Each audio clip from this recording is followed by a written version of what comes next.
Lanchester perused the label, which told him it was a non-vintage Runar, which, if true, would indicate a decent brew. Curiosity, and a conviction it was false, had him pour a drop and hold it up to one of the dim wall lights, wondering if he would see any bubbles, his suspicions confirmed when none appeared. He waved to the man who had served it, and he came waddling over, his hands clasped before him. "Sprechen Sie English?" Ja, a little. "Good," Lanchester said, lifting the champagne bottle. "Take away this rubbish, and bring me something decent to drink." It is fine champagne, mein Herr." "It is shit, old boy, and most certainly not champagne.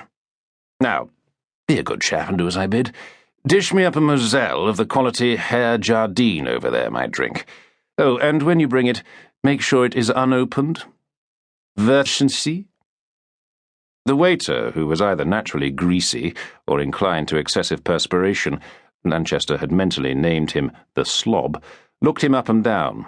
He was a fellow accustomed to a rougher clientele, merchant seamen, local riffraff and the like, but it was impossible to equate the elegance of the man he was observing with them. Everything about him, from the toe of his gleaming shoes, through the sharp crease on his trousers, to the neat swept back and barbered black hair, marked him out as very different.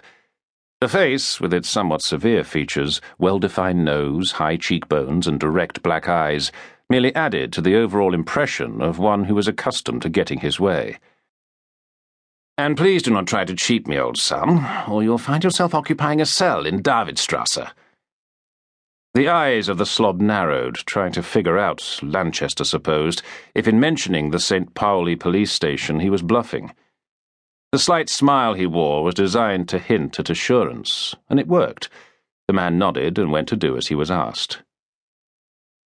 Cal Jardine, having finished his conversation, was now showing his companion out of the club, passing by Lanchester's table as he did so, but he avoided looking at him until the fellow was through the door, and he was coming back, this coinciding with the arrival of a long-necked brown wine bottle taken from the Slob by Jardine, who looked at the label. He rattled off a stream of German, sending the waiter scurrying away once more. "I've ordered something better, Peter, something you'll enjoy." "I have to say, Cal, the old German sounds very proper." "Just back in the groove, Peter. Remember, I was partly raised in Germany. As well as most other places on the bally continent, I seem to recall. Happy to stay here, are we, with what is going on? Nazis and all that?" "I have commitments that keep me here."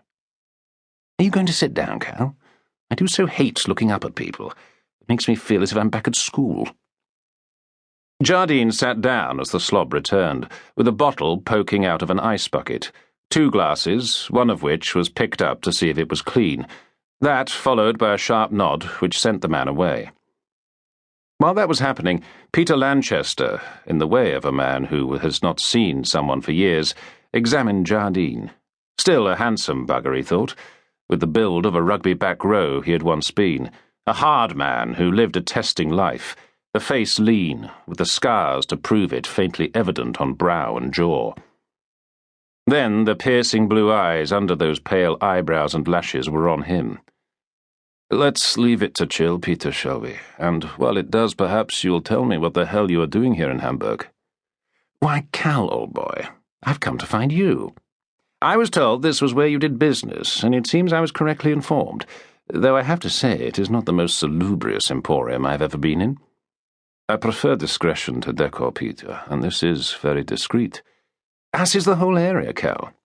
Working out of the red light district seems to suit you. Still smuggling out the Yids?" "Don't you mean the Jews?" "Same difference?" "No, Peter. One is a race, the other an insult." "Odd. I thought it was halfway to being a language." "Peter, I don't have much time." "Business is brisk, then?" "More truthful to say it is looming." "So?" "Simple, Cal. Certain worthy people at home require a disreputable character to do an honourable thing, and I advise them you rather fit the bill, you being a multilinguist and something of an adventurer. It also has to be a chap with certain military skills, which you also possess.